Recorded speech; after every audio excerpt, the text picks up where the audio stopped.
ओडिशारे एते बड़ अभावन घटना घटिला जितु मुंडा केस रे खाली घटनाटा को उल्टा पाल्टा आकार रे केमती देखेबा घटनाटा को बड़ करबा से सब विषय आलोचना चली वर्तमान सुधा लोक माने क्लियर नाही जे घटना रे होबा कथा कोन। ओडिशा ग्राम्य बैंक को कंकाल धरिकी जीवा घटनारू जितु मुंडा को किए न चिन्हे।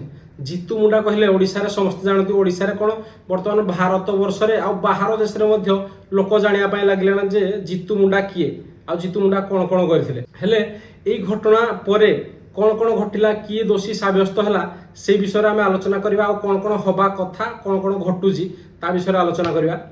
वर्तमान जितु मुंडा एते चर्चित जे जदि मुख्यमंत्री आसीथिबे आ जितु मुंडा पाखरे थिबे ताले जितु मुंडा पाखरे बेसी लोक जागिरी सेल्फी उठेबे मुख्यमंत्री अपेक्षा।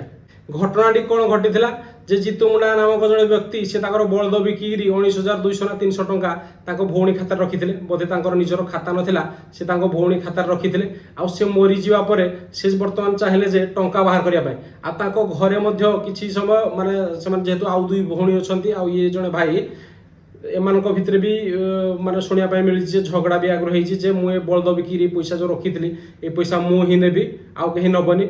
एटा 2-3 मास पूर्वर घटना तापर से दिने बैंक को जाइस्ती जे मो भौणीर पैसा अच्छी मु पैसा उठेबी सी आसी पारुनी तापर बैंक वाला कहले जो लोकर पैसा से न आसिले आमे तुमको पैसा दे परिबो नाही।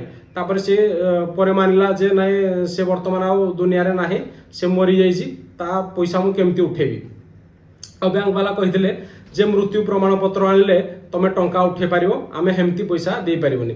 जेतबे मृत्यु प्रमाण पत्र कथा जितु मुंडा सुनिजदी से मृत्यु प्रमाण भाबिरी से जागिरी सीधा कंकाळ खोली आनी रे बैंक सामने रे थुई देइस्ती।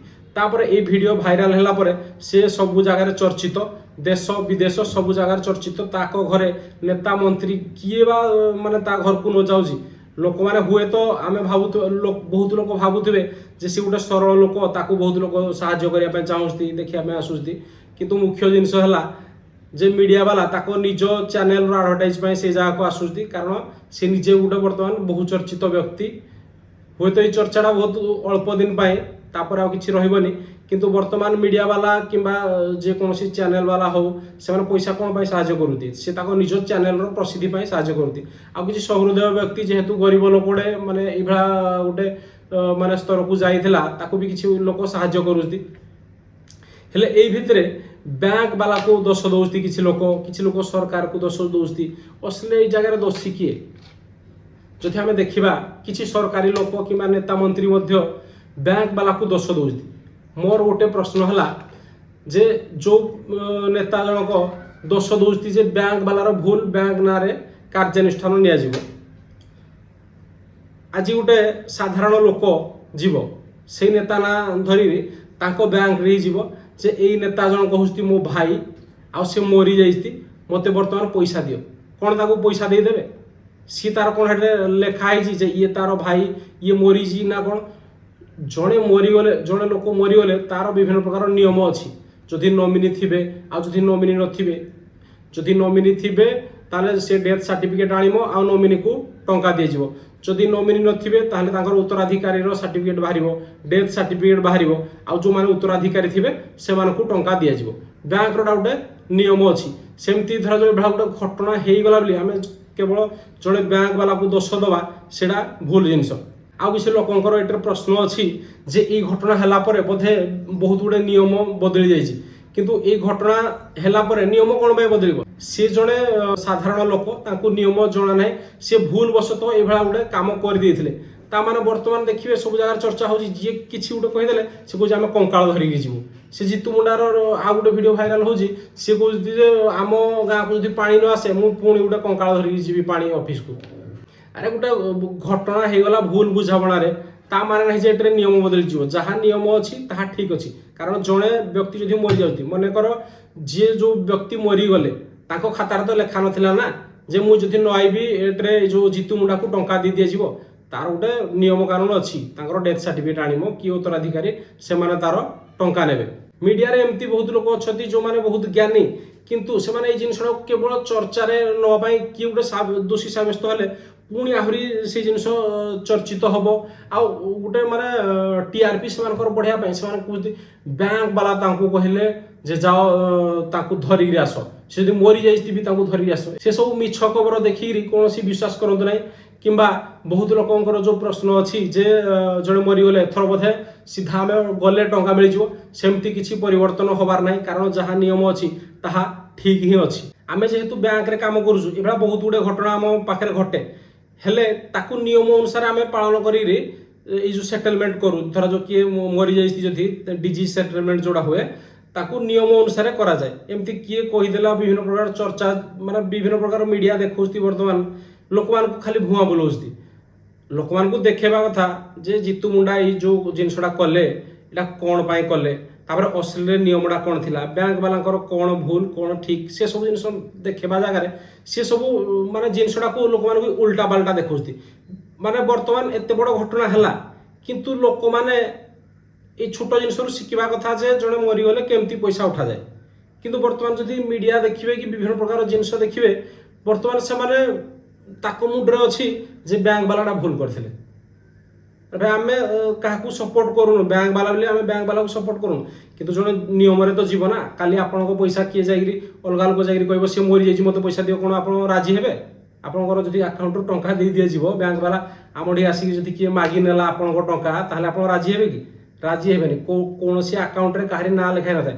ଆଉ ଗୋଟେ ଜିନିଷ ହେଲା ମନ୍ତ୍ରୀ ଆଉ ବିଭିନ୍ନ ପ୍ରକାର ଲୋକମାନେ କହୁଛନ୍ତି ଯେ ବ୍ୟାଙ୍କ ବାଲା ତାକୁ ସାହାଯ୍ୟ କରିବା କଥା ଡେଥ୍ ସାର୍ଟିଫିକେଟ୍ ବାହାର କରିବା ପାଇଁ। ଆରେ ଭାଇ, ବ୍ୟାଙ୍କରେ ସମୁଦାୟ ତ 2ଟା 3ଟା ଷ୍ଟାଫ୍, ହେତି ଭିତରେ ସବୁବେଳେ ବ୍ୟାଙ୍କରେ ଭିଡ଼ ଲାଗିଥିବ, 20-25-50 ଲୋକର ଭିଡ଼ ଲାଗିଥିବ। ବ୍ୟାଙ୍କରେ ଯେତିକି କର୍ମଚାରୀ ଅଛନ୍ତି, ଏଇ ଯେଉଁ ସାମ୍ନାରେ ଯେଉଁମାନେ ଲୋକ ଅଛନ୍ତି ସେମାନେ ବି ତ ଲୋକ ନା। କେବଳ ଜିତୁ ମୁଣ୍ଡା ଜଣେ ଲୋକ, ଆଉ ଯେଉଁ 30-40 ଜଣ ଲୋକ ଥିବେ ସେମାନେ ଲୋକ ନାହିଁ କି? ତାଙ୍କ ସେବା କିଏ କରିବ? ଆଉ ତାଙ୍କୁ ଆପ୍ଲିକେସନ ପାଇଁ ସାହାଯ୍ୟ କିଏ କରିବ? ତାଙ୍କୁ ଆପ୍ଲିକେସନ ପାଇଁ ସାହାଯ୍ୟ କରିବେ ସରକାରୀ ଲୋକ। ସେ ଯଦି ସରକାରୀ ଲୋକଙ୍କଠିକି ଯିବେ ସେମାନେ ତାଙ୍କୁ ସାହାଯ୍ୟ କରିବେ। ବ୍ୟାଙ୍କର ହେତିକି ସମୟ ନାହିଁ କିମ୍ବା ବ୍ୟାଙ୍କରେ ହେତିକି ଷ୍ଟାଫ୍ ଦିଆ ହେଉନି ଯେ ଲୋକମାନଙ୍କୁ ସେମାନେ ଯାଇକରି ଅନ୍ୟ ବାହାର ଜିନିଷ ସାହାଯ୍ୟ କରିବେ। ବରଂ ଅଲଗା ଅଫିସରେ ବହୁତ ଗୁଡ଼ିଏ ଦଲାଲ ବୁଲନ୍ତି, ବିଭିନ୍ନ ପ୍ରକାରର କେହି କିଛି ସାହାଯ୍ୟ କରନ୍ତିନି। କିନ୍ତୁ ବ୍ୟାଙ୍କ ରିଲେଟେଡ୍ ଯେତେ ଜିନିଷ ସବୁଥିରେ ବ୍ୟାଙ୍କ ବାଲା ବହୁତ ଅଧିକା ସାହାଯ୍ୟ କରନ୍ତି। ସେଥିପାଇଁ ବ୍ୟାଙ୍କ ବାଲାକୁ ଦୋଷ ଦେବା ଅପେକ୍ଷା ପ୍ରକୃତ ସତ କ'ଣ ସେଇଟା ନିହାତି ଆମେ ଯେହେତୁ ଗୋଟେ ମିଡ଼ିଆ ବାଲା, ଯେଉଁମାନେ ନ୍ୟାସନାଲ ମିଡ଼ିଆ କିମ୍ବା ଓଡ଼ିଶାର ମିଡ଼ିଆ, ଇଣ୍ଟରନ୍ୟାସନାଲ ମିଡ଼ିଆ, ସେମାନେ ଗୋଟେ ଖାଲି କଥାଟାକୁ ଖାଲି ବଡ଼ କରିବା ପାଇଁ ଚେଷ୍ଟା କରନ୍ତି। ଅସଲରେ ଘଟଣା କ'ଣ ହେବା କଥା, ଲୋକମାନେ ଏଠାରୁ କ'ଣ ଶିଖିଲେ, ସେସବୁ ବିଷୟରେ କାହାରି ଆଲୋଚନା ନାହିଁ କି କାହାରି ଧ୍ୟାନ ନାହିଁ। ବର୍ତ୍ତମାନ ଯେଉଁ ନୋମିନିର ନୂଆ ନିୟମ ଆସିଛି, ସେଠାରେ ସରକାରଙ୍କର ନୂଆ ନିୟମ ଅନୁସାରେ 4 ଜଣ ନୋମିନି ରହିପାରିବେ ଗୋଟେ ଆକାଉଣ୍ଟରେ। ହେଲେ ଏଇଭଳିଆ ଘଟଣା ନ ଘଟୁ, ଲୋକମାନେ ଯେଉଁମାନଙ୍କର ଖାତାରେ ନୋମିନି ନାହିଁ ସେମାନେ ନୋମିନି ରଖିଦିଅନ୍ତୁ। ଯେଉଁମାନେ ଆପଣଙ୍କର ଭାବୁଛନ୍ତି ଯେ ଆପଣଙ୍କର ଧର କିଛି ହେଇଗଲେ ଏଇ ମାନେ ପାଇବା କଥା, ଆପଣ 4 ଜଣ ପର୍ଯ୍ୟନ୍ତ ନୋମିନି ରଖିପାରିବେ। ବ୍ୟାଙ୍କରେ ଯାଇକରି ନିଜ ଖାତାରେ ନୋମିନି ଅପଡେଟ୍ କରିଦିଅନ୍ତୁ। କାରଣ ନୋମିନି ଥିଲେ ଯେଉଁ କିଏ ମରିଗଲେ ସେଟଲମେଣ୍ଟ କରିବାଟା ବହୁତ ସହଜ ହୁଏ। ନୋମିନି ଯଦି ନଥାନ୍ତି ଲିଗାଲ ହେୟାର ସାର୍ଟିଫିକେଟ୍ ବାହାର କରିବା ପାଇଁ ପଡ଼େ, ଆଉ ଆଫିଡେଭିଟ୍, ଇଣ୍ଡେମନିଟି ବଣ୍ଡ ବିଭିନ୍ନ ପ୍ରକାର ବାହାର କରିବା ପାଇଁ ପଡ଼େ।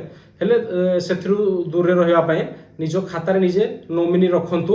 ଆଉ ଯଦି କେହି ଆପଣଙ୍କ ଘର ପାଖାପାଖି କେହି ଯଦି ମରିଯାଇଛି, ସେ ଲୋକକୁ ଆପଣ ସାହାଯ୍ୟ କରିବା କଥା। ଏଇଭଳିଆ ପରିସ୍ଥିତି ନ ହଉ, ଧର ତାର ନିୟମ କ'ଣ ଆପଣ ଜାଣିଥିଲେ ତ ତାକୁ ସାହାଯ୍ୟ କରିବେ। ଯଦି ନୋମିନି ଅଛନ୍ତି, ତାଙ୍କର ଡେଥ୍ ସାର୍ଟିଫିକେଟ୍ ବାହାରିଲା ପରେ ଯିଏ ନୋମିନି ଥିବ ସେ ତାଙ୍କର ଆଧାର କାର୍ଡ଼, ଫଟୋ ଆଉ ନିଜର ପାସବୁକ୍ ଜେରକ୍ସ ଧରିକିରି ଏଇ ଯେଉଁ ମରିଯାଇଥିବା ଲୋକର ପାସବୁକ୍ ଆଉ ତାଙ୍କର କିମ୍ବା ଫିକ୍ସଡ୍ ଡିପୋଜିଟ୍ ରିସିପ୍ଟ ଯଦି ଥିବ, ଫିକ୍ସଡ୍ ଡିପୋଜିଟ୍ ରିସିପ୍ଟ ହେଲା ଆଉ ଡେଥ୍ ସାର୍ଟିଫିକେଟ୍ ଧରିକିରି ବ୍ୟାଙ୍କକୁ ଯିବେ।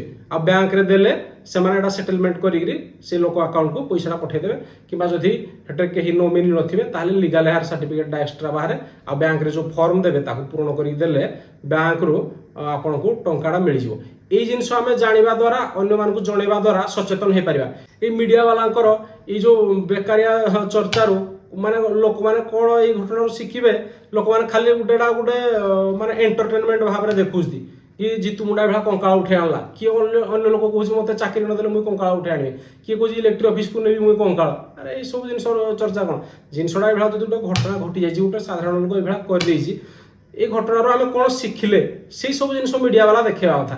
খালি নিজ চ্যানেল টিআরপি বঢ়িয়া পাই এই সব আলতু ফালতু জিনিস দেখাইবাটা মো হিসাবে তো ঠিক নাই। আপনার জানতে এই ঘটনাটা এত চর্চিত কোথিপাই? কারণ দুনিয়ার যে ঘটনাটা প্রথম থর ঘটে ସେ ନିଶ୍ଚିତ ବହୁତ ଚର୍ଚ୍ଚିତ ରହେ। ଆଉ ଏଇଭଳିଆ ଘଟଣା ଦୁନିଆରେ କେବେ ହେଇନଥିଲା, ସେଥିପାଇଁ ଏଇଟା ବହୁତ ଚର୍ଚ୍ଚିତ। ଆଶା କରେ ଏଇ ଭିଡ଼ିଓରୁ ଏଇ କେସ୍ ପରେ ଆପଣ ନିହାତି କିଛି ଜିନିଷ ଶିଖିଥିବେ। ଏଭଳି ଆମେ କୌଣସି ଜିନିଷକୁ ବଢ଼େଇବା ପାଇଁ ଚେଷ୍ଟା କରୁନୁ। ତ ଗୋଟେ ଜିନିଷ ଯଦି ଭୁଲ ହେଇଛି ସେଥିରୁ ଆମେ କିଛି ଶିଖିବା, ହେଇ ଜିନିଷଟା ବଡ଼ କଥା। ମିଡ଼ିଆ ବାଲାର କାମ ମଧ୍ୟ ଏଇଟା ଯେ ଲୋକମାନେ କ'ଣ ଏଠୁ ଶିଖିଲେ, ଆଉ କେବଳ ନିଜ ଚ୍ୟାନେଲ କଥା ଭାବିକିରି ଟିଆରପି ବଢ଼େଇବା, ଲୋକମାନଙ୍କୁ ଗୋଟେ ଭ୍ରମରେ ଭ୍ରମିତ କରିବା, ସେସବୁ ଜିନିଷ ଠିକ୍ ନୁହେଁ।